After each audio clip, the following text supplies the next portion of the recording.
Focus करने की आवश्यकता है, किस ज़ोन में फोकस करने की आवश्यकता है, किस प्रकार की हमें तकनीकी का इस्तेमाल करना है, किस प्रकार का हमें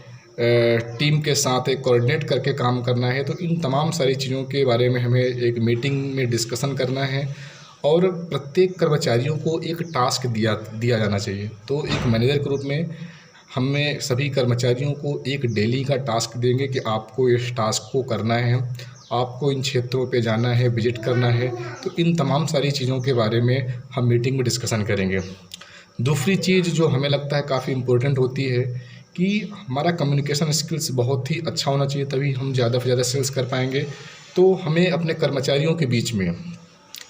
आपस में ही एक डेमो करना चाहिए कि आप जब मार्केट में जाते हो, जब फील्ड में विजिट करने के लिए जाते हो, जब फील्ड में आप अपने कस्टमरों के बीच में होते हो, तो किस प्रकार से आप वार्तालाप करते हो, किस प्रकार से अपने प्रोडक्ट के बारे में बताते हो। तो सबसे पहले उनको हम ट्रेनिंग देंगे कि आपको जब मार्केट में जाना होता है, जब आप अपने कस्टमरों के बीच में होते हैं, तो आपको किस प्रकार से बात करना होता है, हमें प्रोडक्ट के बारे में क्या बताने की आवश्यकता होती है। तो जब हम प्रोडक्ट बेचते हैं किसी कस्टमर को, तो सबसे जो मेजर चीज़ें होती हैं, हमें ये बताना होता है कि प्रोडक्ट का फ़ीचर क्या होता है और प्रोडक्ट के बेनिफिट्स क्या होते हैं। तो हमें बेनिफिट्स पर ज़्यादा फोकस करने की आवश्यकता होती है। बेनिफिट्स की आवश्यकता इसलिए होती है क्योंकि कस्टमर जब किसी प्रोडक्ट को लेता है, तो वो ये जानना चाहता है कि इस प्रोडक्ट को खरीदने के बाद हमें क्या लाभ होगा,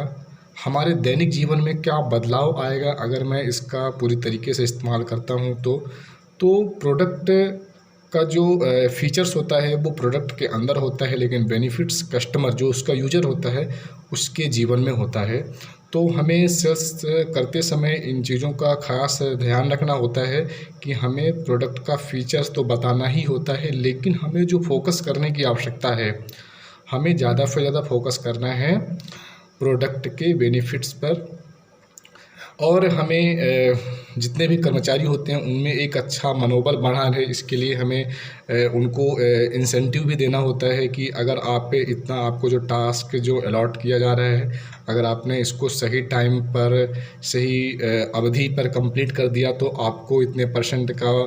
बोनस मिलेगा, इंसेंटिव मिलेगा। तो इससे कर्मचारियों में भी एक काम करने का उत्साह देखने को मिलता है। उनके लिए भी सारे दिन एक समान होते हैं, कोई संडे नहीं, हॉलीडे के दिन भी वो काम करते रहते हैं। तो मतलब कि उनके अंदर एक काम करने का एक जज़्बा पैदा होता है। तो कहीं न कहीं